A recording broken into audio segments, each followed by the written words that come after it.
Church building, repairs, build, or move.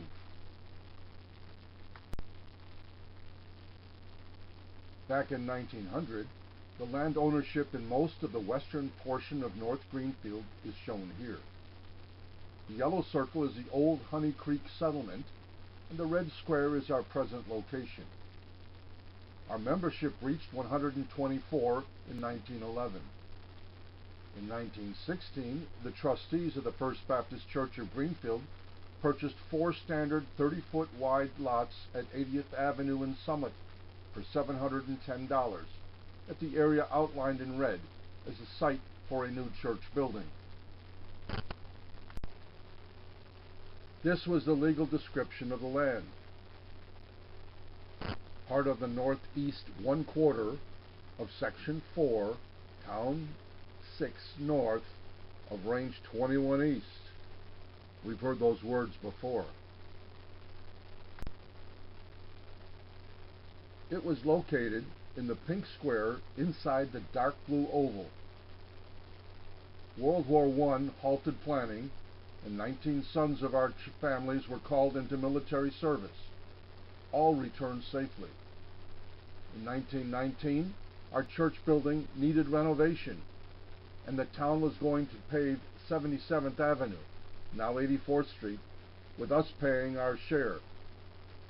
The membership decided to build at the new lots. Our church was at the blue circle, basically west of almost all of West Allis. A proposed new facility. A closer look at the building.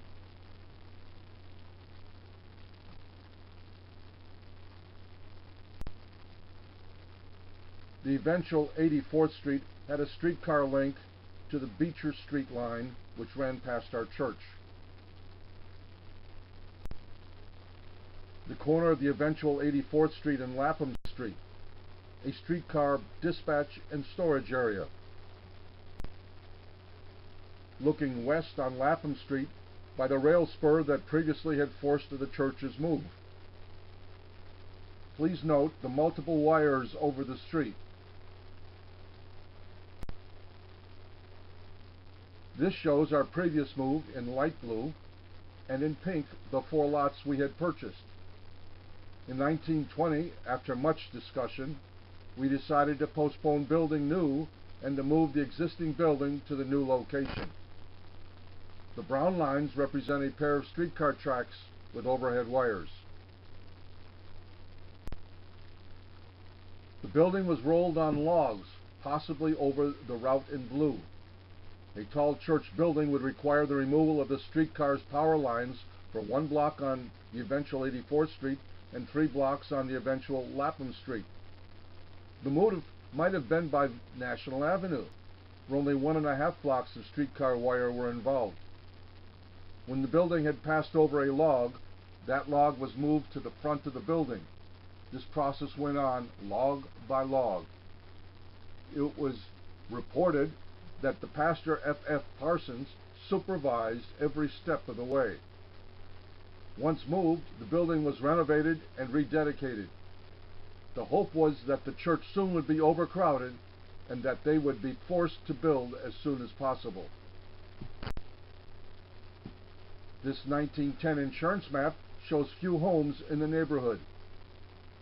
The home north of our 4 lots was what we bought in the 1950s. Yellow outline was where our church was moved. Note that our nearby school was Lincoln High School on National Avenue, and 2 homes were where a different Lincoln school is today.